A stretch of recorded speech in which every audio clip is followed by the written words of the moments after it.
ഓരോ ദിവസവും നമ്മൾ ഈ ദിക്ർ രാവിലെ അങ്ങോട്ട് സുബഹിസ്കാരം കഴിഞ്ഞിട്ട് ഈ ദിക്ർ ഒരു ചുരുങ്ങിയതൊരു 3 പ്രാവശ്യമെങ്കിലും ഈ ദിക്ർ നമ്മൾ അങ്ങോട്ട് ചൊല്ലിയാൽ അന്നത്തെ ദിവസം നിനക്കും നിന്റെ കുടുംബത്തിനും നിന്റെ സമ്പത്തിനും ഒന്നും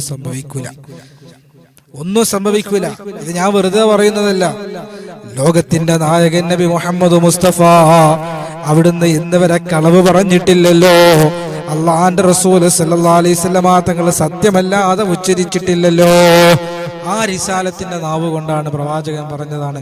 അബൂ ദർദാ റളിയല്ലാഹു തആല റിപ്പോർട്ട് ചെയ്യുന്ന ഹദീസാണ്. അള്ളാഹു പഠിക്കാൻ ഈമാൻ നൽകി അനുഗ്രഹിക്കട്ടെ. പഠിക്കാനും പകർത്താനും അള്ളാഹു തൗഫീഖ് നൽകി അനുഗ്രഹിക്കുമാറാകട്ടെ. ഏതാണ് ദിക്ർ എന്നറിയോ? അള്ളാഹുവിന്റെ റസൂൽ പറയുന്നു, അഊദു ബികലിമാത്തില്ലാഹി താമ്മാതി മിൻ ശർരി മാ ഖലഖ്. അഊദു ബികലിമാത്തില്ലാഹി താമ്മാതി മിൻ ശർരി മാ ഖലഖ് എന്നതാണ് ദിക്ർ.